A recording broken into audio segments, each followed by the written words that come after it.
স্বাগত আরেকবার খাতুন হাউস থেকে মতিঝিল। আজ আমরা আলোচনা করছি তথ্য প্রযুক্তি খাত নিয়ে। এ নিয়ে আলোচনা করতে আমার সাথে স্টুডিওতে রয়েছেন তথ্য প্রযুক্তি বিশেষজ্ঞ মোস্তফা জব্বার এবং ভ্যালু প্লাস কম্পিউটার সিস্টেমের ব্যবস্থাপনা পরিচালক নাহিদ আহমেদ। জনাব আহমেদ এবং জনাব জব্বার, আপনাদেরকে স্বাগত জানাচ্ছি আরেকবার। জনাব জব্বার, আপনার কাছে এবার জানতে চাচ্ছি, আমরা বলছিলাম যে বেশ কিছু সরকারের প্রণোদনার কথা বলছিলেন জনাব নাহিদ। এর সাথে একটা বিষয় আসে যে অবকাঠামো খাতে আমরা কিছুটা হলেও পিছিয়ে আছি। আমি যদি বলি যে বিরাট অবকাঠামো আইটি পার্কের কথা বলা হচ্ছিল, সেগুলো আসলে এখনো একেবারেই দাঁড়ায়নি। আমি নাহিদের ওই ডোমেস্টিক মার্কেটের প্রসঙ্গটা একটু অ্যাড করতে চাই। নাহিদ শুধুমাত্র গার্মেন্টসের কথা বলেছে এবং শুধুমাত্র গার্মেন্টসটাই কত বড় সেক্টর তার ছোট্ট একটি মানে চিত্র তুলে ধরেছে। আমরা কিন্তু গত ৫-৭-১০ বছরের ভিতরে ডোমেস্টিক মার্কেটের ইকোনমির সাইজটাকে বহুগুণ বড় হতে দেখেছি। এর প্রত্যেকটা ক্ষেত্রেই কিন্তু আমার বাজার আছে এবং এই বাজারটাকে আমি যদি ধরতে পারি, আমি শুধু একটা মার্কেট মিস করেছি, ব্যাংকিং খাতটাকে, কিন্তু এর বাইরে সমস্ত ইন্ডাস্ট্রি কিন্তু আমার কাস্টমার এবং সমস্ত সার্ভিসেস গভর্নমেন্ট হিউজ পটেনশিয়াল কিন্তু আমার নিজের দেশের ভিতরে পড়ে আছে। ফলে আমার এই জায়গাটা আমি মনে করি যে আমাদের যারা নীতি নির্ধারক এবং ট্রেড বডি, তাদের এই ফোকাসটা শিফট করা দরকার। রপ্তানির জন্য নিউ ইয়র্ক, দুবাই, জাপান এই দৌড়াদৌড়ি করার চাইতে এটা করতে থাকো। ঘরে বসে আমার ঘরের খবরটা একটু নেই, এই জায়গাটার দিকে নজর দেওয়া। সেকেন্ডলি যে জায়গাটার মধ্যে আমার কাছে আপনি যে প্রসঙ্গটা এনেছেন, আমরা অবকাঠামো ক্ষেত্রে বেসিক্যালি গত এই যে আমি ৯৭ সাল থেকে বললাম, এই প্রপোজালগুলো সবগুলো ৯৭ সালে দেওয়া। আমার হাইটেক পার্ক করতে হবে, আমার আইটি ভিলেজ করতে হবে, আমার হাই স্পিড যা যা আমরা এখনো করে আসছি প্রপোজাল ছিল। ৯৭ সালে যে জায়গা আমি হাইটেক পার্কের জন্য দিয়েছি, সেখানে এখনো গরু চড়ে। আপনি আইটি ভিলেজে এখন পর্যন্ত বস্তি বসবাস করে।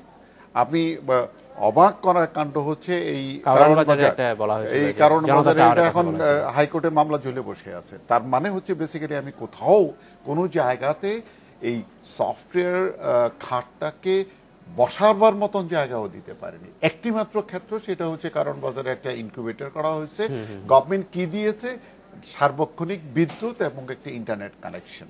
কিন্তু আপনি যে খাতকে সর্বোচ্চ গুরুত্ব দেবেন, সেই খাতের জন্য এই রকম অবহেলা করে চলা যেতে পারে না। আমি মনে করি যে গভর্নমেন্টের উচিত হচ্ছে তার কাজগুলো করা। আমাদের যে প্রবলেমগুলো দাঁড়ায়, সেই প্রবলেমগুলো হচ্ছে যে আমরা বেসিক্যালি সাপোর্ট যেটাকে বলে, কিছু কিছু নীতিগত সাপোর্ট আমরা পেয়েছি। লাইক ধরেন আমরা কম্পিউটার উপর ডিউটি উঠে গেছে অথবা কর অবকাশ হয়েছে, এই জিনিসগুলো হয়েছে। কিন্তু আমার কাছে মনে হচ্ছে যে গভর্নমেন্টের বহু কিছু করার আছে ইনফ্রাস্ট্রাকচার ডেভেলপমেন্টের ক্ষেত্রে। নাহিদ ইন্টারনেটের কথা বলেছে। আমার ইন্টারনেট চিন্তা করে দেখেন, এই গভর্নমেন্টের কথাও যদি ভাবি, ২০০৯-তে আমি 3G পেতে পারতাম, ওইটা পেতে পেতে আমার লেগে গেছে ২০১৩ সাল। তারপরে আমি পিছিয়ে যাচ্ছি। এখনো পর্যন্ত আপনি চিন্তা করে দেন, আমার পুরো বাংলাদেশের ভিতরে ডিস্ট্রিক্ট লেভেল পর্যন্ত 3G গেছে, বাট আমার প্রয়োজন হচ্ছে গ্রাম পর্যন্ত পৌঁছানোর। আমি গ্রামে এখনো পর্যন্ত হাই স্পিড ইন্টারনেট পৌঁছাতে পারি নাই। বিদ্যুৎ না হয় জাতীয় সমস্যার সমাধান জাতীয়ভাবে হবে, ইন্টারনেটের পেনিট্রেশনটাও যদি আমি করে দিতে পারি। গভর্নমেন্ট একটা কাজ ভালো করেছে, আমি মনে করি প্রশংসাযোগ্য, সেটি হচ্ছে যে কম্পিউটার শিক্ষাকে বাধ্যতামূলক করা হচ্ছে। ক্লাস 6 থেকে সামনের বছর 9-10ও হবে। এইটার আউটপুট পেতেও তো আমার সময়টা লাগবে। এই সময়। ধন্যবাদ জনাব জব্বার। জনাব নাহিদ, ইন্টারনেটের খরচ এবং যে গতি, এইটা এখন কি আপনারা সন্তুষ্ট বা এন্টারপ্রেনার হিসাবে? এটা ডিপেন্ড করে অ্যাকচুয়ালি কে কোন ধরনের বিজনেস করতেছে। জেনারেল পারপাসে আমার যে পার্সোনাল এক্সপিরিয়েন্স বলি, আমার একটা নতুন সফটওয়্যার যদি নতুন একটা ভার্সন হতো, আমি ওইটা মোটরসাইকেলে চড়ে উত্তরা নিয়ে যেতাম, পেন ড্রাইভে করে নিয়ে কাস্টমারকে ডেলিভারি দিতাম। দোজ থিংস আর গন।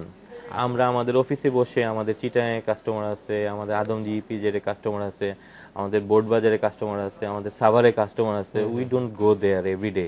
আমরা এখানে বসে কন্টিনিউয়াসলি সার্ভিস দিচ্ছি, so that speed is available এবং ওইটা আমরা এখন এফোর্ড করতে পারতেছি।